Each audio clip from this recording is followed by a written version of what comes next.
La reine des forêts.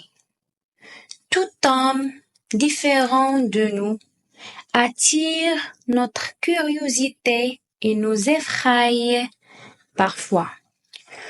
Nous ne devrions pas juger les autres par rapport à leur handicap ou à leur apparence. Nous devons au contraire les aimer, les aider et les respecter. N'oubliez pas, chaque personne a une histoire. Ne juge pas les gens sans les connaître. La vérité pourrait te surprendre. Près d'un ruisseau vivait une famille de 6 filles et un garçon. Jamila, l'aînée, disait de vrais poèmes quand elle parlait. Hakima, la seconde, était réputée pour sa sagesse. Mahjouba, la troisième, était très religieuse. Hanan, la quatrième, adorait les chats. Quant aux deux dernières, Mariam et Hayat, elles étaient inséparables. En grandissant, les filles se marièrent, abandonnant ainsi leur frère Abdelkader, handicapé par sa grande taille et sa laideur. Personne ne voulait faire travailler Abdelkader car tout le village le détestait et avait peur de lui.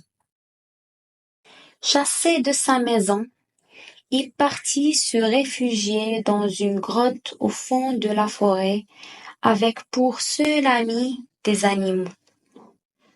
Un soir, alors qu'il regardait son reflet dans la rivière et qu'il se disait « Je suis laid, je suis un monstre », il entendit une voix.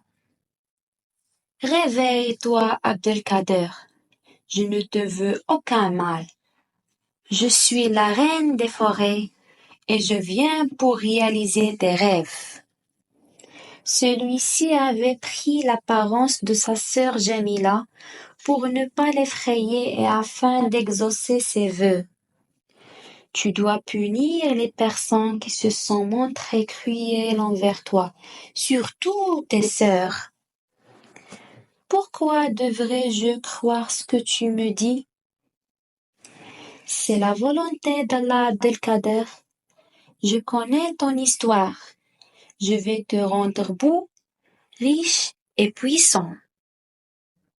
C'est ainsi que la reine, d'un coup de baguette magique, transforma la grotte où vivait Abdelkader en une prairie verdoyante peuplée d'oiseaux de toutes les couleurs. « J'ai faim !» lança Abdelkader. La reine fit apparaître une longue table remplie de mets succulents.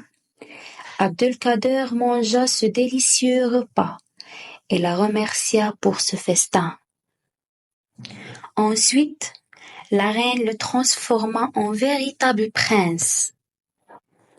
Il se retrouva dans un palais entouré de palmiers avec une fontaine et des gardes. « Tout ce que tu vois t'appartient, » dit la reine. « Tout m'appartient? Qu'Allah te bénisse, ma reine. Tu m'as rendu beau, riche et puissant.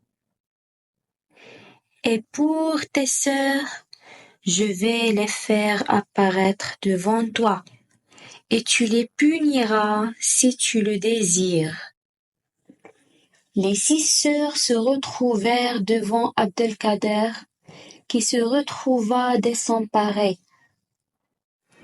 Il ne savait pas quelle punition leur infliger.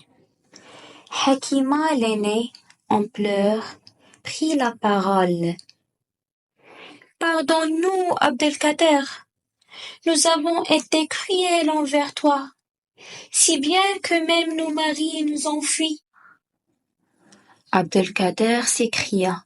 « Oui, vous avez été méchante avec moi, mais Allah vous a déjà puni en faisant partie vos maris. » Je devrais vous haïr, mais mon cœur vous pardonne. Nous ne te quitterons plus jamais. Nous allons te servir jusqu'à la fin de tes jours. C'est ainsi que Abdelkader se maria, invita tout le village, ainsi que la reine de la forêt. Et la cérémonie dura plusieurs jours.